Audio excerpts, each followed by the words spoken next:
नमस्कार दोस्तों, आपका स्वागत है आपके अपनी यूट्यूब चैनल बीपीएम नॉलेज में। आज हम लोग एसएससी के टॉप 50 क्वेश्चन करने वाले हैं, जो कि सभी एग्जामों के लिए बहुत ही महत्वपूर्ण रहने वाला है। इनमें से किसी भी प्रश्नों का आंसर अगर आपको पता है तो आप कमेंट बॉक्स में दे सकते हैं। तो चलिए आज का वीडियो शुरू करते हैं। आज का पहला क्वेश्चन है, सबसे बड़ा तेल शोधक कारखाना निम्नलिखित में से कहाँ है? सबसे बड़ा तेल शोधक कारखाना निम्नलिखित में से कहाँ है? तो यह है जामनगर में। इसका राइट आंसर ऑप्शन बी हो जाएगा।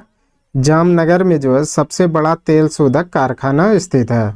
चलिए अगला क्वेश्चन देख लेते हैं। अगला क्वेश्चन है, 1916 ईस्वी में मद्रास में स्वशासन आंदोलन के प्रवर्तक कौन थे? 1916 ईस्वी में मद्रास में स्वशासन आंदोलन के प्रवर्तक कौन थे? तो ये थे एनी बेसेंट। इसका राइट आंसर ऑप्शन डी हो जाएगा। एनी बेसेंट 1916 में मद्रास में स्वशासन आंदोलन के प्रवर्तक थे। चलिए अगला क्वेश्चन देख लेते हैं। अगला क्वेश्चन है, किस संविधान संशोधन में मूल अधिकारों के ऊपर नीति निर्देशक सिद्धांत का आधिपत्य दिया? किस संविधान संशोधन में मूल अधिकारों के ऊपर नीति निर्देशक सिद्धांत का आधिपत्य दिया? तो ये 42वां संशोधन में। इसका राइट आंसर ऑप्शन ए हो जाएगा। 42वां संशोधन में यह मूल अधिकारों के ऊपर नीति निर्देशक सिद्धांतों का आधिपत्य दिया था। चलिए अगला क्वेश्चन देख लेते हैं। अगला क्वेश्चन है, किसी समयावधि में सामान्यतः एक वर्ष के दौरान विभिन्न क्षेत्रों के द्वारा कुल उत्पादित वस्तुओं एवं दी गई सेवाओं का कुल योग क्या कहलाता है? किसी समयावधि में सामान्यतः एक वर्ष के दौरान विभिन्न क्षेत्रों के द्वारा कुल उत्पादित वस्तुओं एवं दी गई सेवाओं का कुल योग क्या कहलाता है? तो ये कहलाता है राष्ट्रीय उत्पाद। इसका राइट आंसर ऑप्शन डी हो जाएगा। राष्ट्रीय उत्पाद किसी एक वर्ष के दौरान विभिन्न क्षेत्रों के कुल उत्पादित वस्तुओं एवं दी गई सेवाओं के कुल योग को राष्ट्रीय उत्पाद कहा जाता है। चलिए अगला क्वेश्चन देख लेते हैं। अगला क्वेश्चन है, रेखीय ऊष्मा आर्द्रता वाली वनस्पति को किस वर्ग में रखा जाता है? रेखीय उष्ण आर्द्रता वाली वनस्पति को किस वर्ग में रखा जाता है? तो ये लिथोफाइट में। इसका राइट आंसर ऑप्शन डी हो जाएगा। लिथोफाइट में रेखीय उष्ण आर्द्रता वाली वनस्पति को रखा जाता है।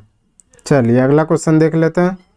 अगला क्वेश्चन है, अटलांटिक महासागर की गर्म जलधारा कौन सी है? अटलांटिक महासागर की गर्म जलधारा कौन सी है? तो ये गल्फ स्ट्रीम। इसका राइट आंसर ऑप्शन ए हो जाएगा। गल्फ स्ट्रीम ये अटलांटिक महासागर की गर्म जलधारा है। चलिए अगला क्वेश्चन देख लेते हैं। अगला क्वेश्चन है, जम्मू कश्मीर में जाड़े के दिनों में झील के जल को जम जाने से मछलियां कहाँ रहती है? जम्मू कश्मीर में जाड़ों के दिनों में झील के जल को जम जाने से मछलियां कहाँ रहती है? तो ये रहती है तली में। इसका राइट आंसर ऑप्शन बी हो जाएगा। तली में जब जम्मू कश्मीर में जाड़ों के दिनों में झील की जल जम जाती है तो मछलियां तली में रहती है। चलिए अगला क्वेश्चन देख लेते हैं। अगला क्वेश्चन है, सम्राट बिंदुसार किस वंश से संबंधित थे? सम्राट बिंदुसार किस वंश से संबंधित थे? तो ये थे मौर्य वंश से। इसका राइट आंसर ऑप्शन सी हो जाएगा। मौर्य वंश से बिंदुसार संबंधित थे। चलिए अगला क्वेश्चन देख लेते हैं। अगला क्वेश्चन है, निम्नलिखित में से कौन सा राज्य वस्त्रों के निर्माण करने तथा उत्पादन में अग्रणी है? निम्नलिखित में से कौन सा राज्य वस्त्रों के निर्माण करने तथा उत्पादन में अग्रणी है? तो यह है महाराष्ट्र। इसका राइट आंसर ऑप्शन सी हो जाएगा। महाराष्ट्र यह वस्त्रों के निर्माण करने और उत्पादन में अग्रणी है। चलिए अगला क्वेश्चन देख लेते हैं। अगला क्वेश्चन है, किस शासक ने स्वयं को लिच्छवी दोहित कहा है? किस शासन ने स्वयं को लिच्छवी दोहित कहा? तो ये कहा समुद्रगुप्त ने। इसका राइट आंसर ऑप्शन बी हो जाएगा। समुद्रगुप्त ने स्वयं को लिच्छवी दोहित कहा है। चलिए अगला क्वेश्चन देख लेते हैं। अगला क्वेश्चन है, किसने अलाई दरवाजा को इस्लामी स्थापत्य कला के खजाने का सबसे सुंदर हीरा कहा? किसने अलाई दरवाजा को इस्लामी स्थापत्य कला को खजाने का सबसे सुंदर हीरा कहा? तो ये कहा था फर्सी ब्राउन ने। इसका राइट आंसर ऑप्शन ए हो जाएगा। फर्सी ब्राउन ने अलाई दरवाजा को इस्लामी स्थापत्य कला की खजाने को सबसे सुंदर हीरा कहा था। चलिए अगला क्वेश्चन देख लेते हैं। अगला क्वेश्चन है, पानी का अधिकतम घनत्व किस तापमान पर होता है? पानी का अधिकतम घनत्व किस तापमान पर होता है? तो ये होता है 4 डिग्री सेंटीग्रेड पर। इसका राइट आंसर ऑप्शन सी हो जाएगा। 4 डिग्री सेंटीग्रेड पर जो है पानी का अधिकतम घनत्व होता है। चलिए अगला क्वेश्चन देख लेते हैं। अगला क्वेश्चन, आग बुझाने में किस गैस का प्रयोग होता है? आग बुझाने में किस गैस का प्रयोग होता है? तो ये होता है कार्बन डाइऑक्साइड का। इसका राइट आंसर ऑप्शन बी हो जाएगा। कार्बन डाइऑक्साइड को जो है आग बुझाने में जो है प्रयोग किया जाता है। चलिए अगला क्वेश्चन देख लेते हैं। अगला क्वेश्चन है, फ्यूज का तार निम्नलिखित में से किसका बना होता है? फ्यूज का तार निम्नलिखित में से किसका बना होता है? तो ये बना होता टीन और लेड का। इसका राइट आंसर ऑप्शन ए हो जाएगा। टीन और लेड का जो है प्रयोग जो है तार के फ्यूज के तार को जो है बनने में किया जाता है। चलिए अगला क्वेश्चन देख लेते हैं। अगला क्वेश्चन है, निम्नलिखित में से कौन सी गैस चांदी की सतह को काला कर देता है?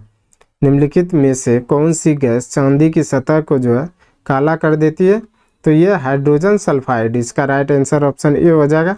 हाइड्रोजन सल्फाइड गैस जो है ये चांदी की सतह को जो है काला कर देती है। चलिए अगला क्वेश्चन देख लेते हैं। अगला क्वेश्चन है, दूध खट्टा होने का क्या कारण होता है? दूध खट्टा होने का क्या कारण होता है? तो ये लैक्टिक अम्ल बनने के कारण। इसका राइट आंसर ऑप्शन डी हो जाएगा। लैक्टिक अम्ल बनने के कारण जो है दूध खट्टा होता है। चलिए अगला क्वेश्चन देख लेते हैं। अगला क्वेश्चन है, घेंघा किस ग्रंथि के बढ़ने के कारण होता है? घेंघा किस ग्रंथि के बढ़ने के कारण होता है? तो ये अबटू ग्रंथि यानी कि थायराइड। इसका राइट आंसर ऑप्शन ए हो जाएगा। घेंघा जो है यह अबटू ग्रंथि के जो है बढ़ने के कारण होता है। चलिए अगला क्वेश्चन देख लेते हैं। अगला क्वेश्चन, एस्पिरिन का रासायनिक नाम क्या होता है? एस्पिरिन का रासायनिक नाम क्या होता है? तो ये होता है एसिटाइल सैलिसिलिका अम्ल। इसका राइट आंसर ऑप्शन डी हो जाएगा। एसिटाइल सैलिसिलिका अम्ल जो है यह एस्पिरिन का रासायनिक नाम होता है। चलिए अगला क्वेश्चन देख लेते हैं। अगला क्वेश्चन है, आतिशबाजी में हरा रंग निम्नलिखित में से किसकी उपस्थिति के कारण होता है? आतिशबाजी में हरा रंग निम्नलिखित में से किसकी उपस्थिति के कारण होता है? तो ये बेरियम की उपस्थिति के कारण। इसका राइट आंसर ऑप्शन सी हो जाए। बेरियम की उपस्थिति के कारण जो है आतिशबाजी में जो है हरा रंग उपस्थित होता है। चलिए अगला क्वेश्चन देख लेते हैं। अगला क्वेश्चन है, चौराहे पर मुड़ते समय साइकिल सवार पर केंद्र की ओर से कौन सा बल लगता है? चौराहे पर मुड़ते समय साइकिल सवार पर केंद्र की ओर से कौन सा बल लगता है? तो ये लगता है अभिकेंद्रीय बल। इसका राइट आंसर ऑप्शन ए हो जाएगा। अभिकेंद्रीय बल जो है यह चौराहे पर मुड़ते समय जो है साइकिल सवार पर जो है लगता है। चलिए अगला क्वेश्चन देख लेते हैं। अगला क्वेश्चन है, अंतरिक्ष यात्रियों को आकाश किस रंग का दिखाई देता है? अंतरिक्ष यात्रियों को आकाश किस रंग का दिखाई देता है? तो ये काला रंग का। इसका राइट आंसर ऑप्शन डी हो जाएगा। अंतरिक्ष यात्रियों को जो है आकाश काला रंग का दिखाई देता है। चलिए अगला क्वेश्चन देख लेते हैं। अगला क्वेश्चन है, किस हार्मोन द्वारा हृदय स्पंदन तथा रुधिर दाब बढ़ जाता है? किस हार्मोन द्वारा हृदय स्पंदन तथा रुधिर दाब बढ़ जाता है? तो ये बढ़ जाता है एड्रीनेलिन के कारण। इसका राइट आंसर ऑप्शन बी हो जाए। एड्रीनेलिन हार्मोन के कारण जो है हृदय स्पंदन तथा रुधिर दाब बढ़ जाता है। चलिए अगला क्वेश्चन देख लेते हैं। अगला क्वेश्चन है, सरीसृपों तथा पक्षियों को जोड़ने वाली कड़ी कौन सी है? सरीसृपों तथा पक्षियों को जोड़ने वाली कड़ी कौन सी है? तो ये आर्कियोपेटेरिक्स। इसका राइट आंसर ऑप्शन ए हो जाए। आर्कियोपेटेरिक्स जो है यह सरीसृप तथा पक्षियों को जोड़ने वाली कड़ी है। चलिए अगला क्वेश्चन देख लेते हैं। अगला क्वेश्चन है, आवर्त सारणी के तीसरे आवर्त में तत्वों की संख्या कितनी है? आवर्त सारणी के तीसरे आवर्त में तत्वों की संख्या कितनी है? तो यह 8 तत्व। इसका राइट आंसर ऑप्शन ए हो जाएगा। आवर्त सारणी के तीसरे आवर्त में जो है तत्वों की संख्या 8 है। चलिए अगला क्वेश्चन देख लेते हैं। अगला क्वेश्चन है, निम्नलिखित में से कौन सी डीएनए के न्यूक्लियोटाइड का भाग नहीं है? निम्नलिखित में से कौन सा डीएनए के न्यूक्लियोटाइड का भाग नहीं है? तो ये एमिनो अम्ल। इसका राइट आंसर ऑप्शन डी हो जाएगा। एमिनो अम्ल जो है यह डीएनए के जो है न्यूक्लियोटाइड का भाग नहीं है। चलिए अगला क्वेश्चन देख लेते हैं। अगला क्वेश्चन है 1929 में किसकी अध्यक्षता में आयोजित हुए भारतीय राष्ट्रीय कांग्रेस के लाहौर अधिवेशन में ब्रिटिश शासन से पूर्ण स्वतंत्रता प्रस्तावित पारित किया गया? 1929 में किसकी अध्यक्षता में आयोजित हुए भारतीय राष्ट्रीय कांग्रेस के लाहौर अधिवेशन में ब्रिटिश शासन से पूर्ण स्वतंत्रता का प्रस्ताव पारित किया गया? तो ये जवाहरलाल नेहरू ने, इसका राइट आंसर ऑप्शन सी हो जाएगा। जवाहरलाल नेहरू ने जो है 1929 में जो है अपनी अध्यक्षता में जो है भारतीय राष्ट्रीय कांग्रेस लाहौर अधिवेशन में जो है ब्रिटिश शासन से पूर्ण स्वतंत्रता का प्रस्ताव पारित किया गया। चलिए अगला क्वेश्चन देख लेते हैं। अगला क्वेश्चन है जंप बॉल शब्द निम्नलिखित में से किससे संबंधित है? जंप बॉल शब्द निम्नलिखित में से किससे संबंधित है? तो ये बास्केटबॉल से, इसका राइट आंसर ऑप्शन सी हो जाएगा। बास्केटबॉल से जो है संबंधित कौन सा है? तो जंप बॉल। चलिए अगला क्वेश्चन देख लेते हैं। अगला क्वेश्चन है 100 रुपये के नोट पर किसका हस्ताक्षर होता है? 100 रुपये के नोट पर किसका हस्ताक्षर होता है? तो ये होता है आरबीआई के गवर्नर का, इसका राइट आंसर ऑप्शन डी हो जाएगा। आरबीआई के गवर्नर का जो है 100 रुपये के नोट पर हस्ताक्षर होता है। चलिए अगला क्वेश्चन देख लेते हैं। अगला क्वेश्चन है भारत के प्रधानमंत्री पद के लिए उम्मीदवार की कम से कम कितनी आयु होनी चाहिए? भारत के प्रधानमंत्री पद के लिए उम्मीदवार की कम से कम कितनी आयु होनी चाहिए? तो 25 वर्ष, इसका राइट आंसर ऑप्शन ए हो जाएगा। 25 वर्ष जो है भारत के प्रधानमंत्री पद के लिए जो है उम्मीदवार की कम से कम आयु होनी चाहिए। चलिए अगला क्वेश्चन देख लेते हैं। अगला क्वेश्चन है निम्नलिखित में से गुप्त वंश का वह राजा कौन था जिसने हुनों को भारत पर आक्रमण करने से रोका? निम्नलिखित में से गुप्त वंश का वह राजा कौन था जिसने हुनों को भारत पर आक्रमण करने से रोका? तो ये स्कंदगुप्त था, इसका राइट आंसर ऑप्शन सी हो जाएगा। स्कंदगुप्त ने जो है वह राजा था जिसने कि जो है हुनों को जो है भारत पर आक्रमण करने से रोका था। चलिए अगला क्वेश्चन देख लेते हैं। अगला क्वेश्चन है भारत में सबसे अधिक किस प्रकार की मिट्टी पाई जाती है? भारत में सबसे अधिक किस प्रकार की मिट्टी पाई जाती है? तो ये एलुवियल मिट्टी, इसका राइट आंसर ऑप्शन सी हो जाएगा। एलुवियल मिट्टी जो है भारत में सबसे अधिक जो है पाई जाती है। चलिए अगला क्वेश्चन देख लेते हैं। अगला क्वेश्चन है निम्नलिखित में से कौन सा विषय संघ सूची में शामिल नहीं है? निम्नलिखित में से कौन सा विषय संघ सूची में शामिल नहीं है? तो ये मछली उद्योग, इसका राइट आंसर ऑप्शन डी हो जाएगा। मछली उद्योग जो है यह विषय जो है संघ सूची में शामिल नहीं है। चलिए अगला क्वेश्चन देख लेते हैं। अगला क्वेश्चन है भारतीय संविधान में निर्देशात्मक नियमों का समावेश किस स्थापन के लिए किया गया है? भारतीय संविधान में निर्देशात्मक नियमों का समावेश किस स्थापन के लिए जो है किया गया? तो ये किया गया सामाजिक और आर्थिक लोकतंत्र के लिए, इसका राइट आंसर ऑप्शन सी हो जाएगा। सामाजिक और आर्थिक लोकतंत्र के लिए जो है भारतीय संविधान में निर्देशात्मक नियमों का जो है समावेश किया गया है। चलिए अगला क्वेश्चन देख लेते हैं। अगला क्वेश्चन है निम्नलिखित में से किस सिख गुरु ने गुरु नानक की जीवनी लिखी है? निम्नलिखित में से किस सिख गुरु ने गुरु नानक की जीवनी लिखी है? तो गुरु अंगद देव ने, इसका राइट आंसर ऑप्शन ए हो जाएगा। गुरु अंगद देव ने जो है गुरु नानक की जो है जीवनी लिखी है। चलिए अगला क्वेश्चन देख लेते हैं। अगला क्वेश्चन है निम्नांकित में मौद्रिक नीति का अप्रत्यक्ष उपकरण क्या है? निम्नांकित में मौद्रिक नीति का अप्रत्यक्ष उपकरण क्या है? तो ये वैधानिक तरलता अनुपात, इसका राइट आंसर ऑप्शन डी हो जाएगा। वैधानिक तरलता अनुपात जो है यह जो है मौद्रिक नीति का जो है अप्रत्यक्ष उपकरण है। चलिए अगला क्वेश्चन देख लेते हैं। अगला क्वेश्चन है राजनीति का कौन सा एक दिशा निर्देश सिद्धांत महात्मा गांधी के दर्शन से जुड़ा हुआ है? राजनीति का कौन सा एक दिशा निर्देश सिद्धांत महात्मा गांधी के दर्शन से जुड़ा है? तो ये ग्राम पंचायतों की स्थापना, इसका राइट आंसर ऑप्शन बी हो जाएगा। ग्राम पंचायतों की स्थापना जो है यह राजनीति का जो है एक दिशा निर्देश के सिद्धांत पर जुड़ा हुआ है। चलिए अगला क्वेश्चन देख लेते हैं। अगला क्वेश्चन है निम्नलिखित में से किस राज्य की सीमा चीन से जुड़ी हुई है? निम्नलिखित में से किस राज्य की सीमा चीन से जुड़ी हुई है? तो यह अरुणाचल प्रदेश की, इसका राइट आंसर ऑप्शन डी हो जाएगा। अरुणाचल प्रदेश की सीमा जो है यह चीन के साथ जुड़ी हुई है। चलिए अगला क्वेश्चन देख लेते हैं। अगला क्वेश्चन है, ऐतिहासिक फव्वारा गुलजार हौज निम्नलिखित में से किस भारतीय शहर में स्थित है? ऐतिहासिक फव्वारा गुलजार हाउस निम्नलिखित में से किस भारतीय शहर में स्थित है? तो यह हैदराबाद में। इसका राइट आंसर ऑप्शन सी हो जाएगा। हैदराबाद में जो है ऐतिहासिक फव्वारा गुलजार हाउस जो है स्थित है। चलिए अगला क्वेश्चन देख लेते हैं। अगला क्वेश्चन है, किसी एक व्यक्ति को भारतीय सर्वोच्च न्यायालय के न्यायाधीश के रूप में नियुक्त होने के लिए उच्च न्यायालय में कितने वर्षों तक वकालत करना अनिवार्य है?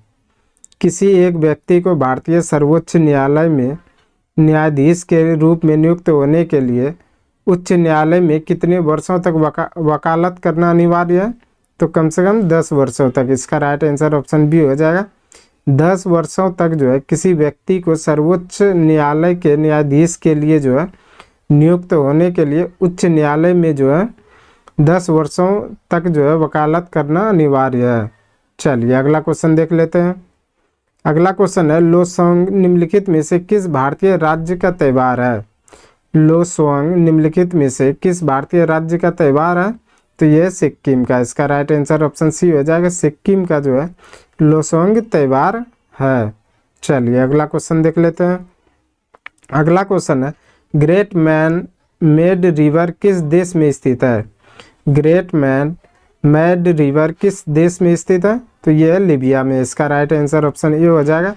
लीबिया में जो है ग्रेट मैन मेड रिवर जो है स्थित है। चलिए अगला क्वेश्चन देख लेते हैं। अगला क्वेश्चन है, राज्यसभा धन विधेयक को कब तक रोक सकती है?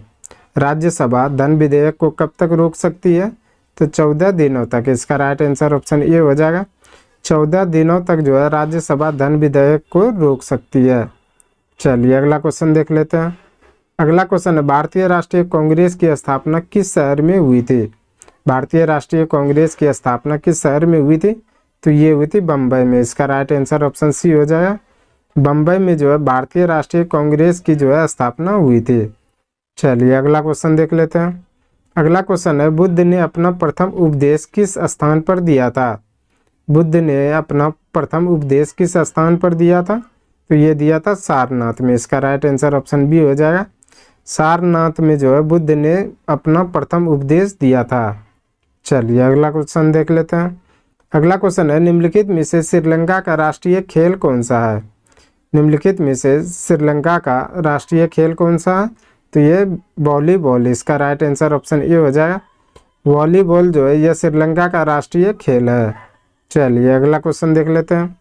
अगला क्वेश्चन है, चीनी यात्री हुएनसांग किसके शासनकाल में भारत आया था? चीनी यात्री हुएनसांग किसके शासनकाल में भारत आया था? तो ये हर्षवर्धन के शासनकाल में। इसका राइट आंसर ऑप्शन डी हो जाएगा। हर्षवर्धन के शासनकाल में जो है चीनी यात्री हुएनसांग भारत आया था। चलिए अगला क्वेश्चन देख लेते हैं।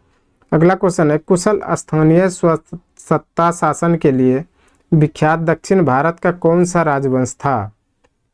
कुशल स्थानीय स्वसत्ता शासन के लिए विख्यात दक्षिण भारत का कौन सा राजवंश था? तो यह था चोल राजवंश। इसका राइट आंसर ऑप्शन बी हो जाएगा। चोल राजवंश जो है कुशल स्थानीय स्वसत्ता शासन के लिए जो है विख्यात था। चलिए अगला क्वेश्चन देख लेते हैं। अगला क्वेश्चन है, कला की गंधार शैली की उत्पत्ति किसके शासनकाल में हुई थी?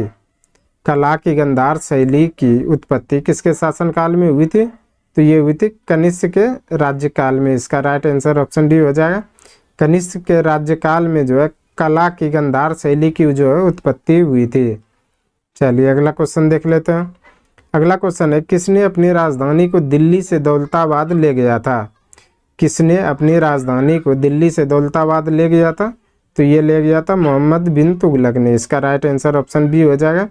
मोहम्मद बिन तुगलक ने जो है अपनी राजधानी को जो है दिल्ली से दौलताबाद ले गया था। चलिए अगला क्वेश्चन देख लेते हैं।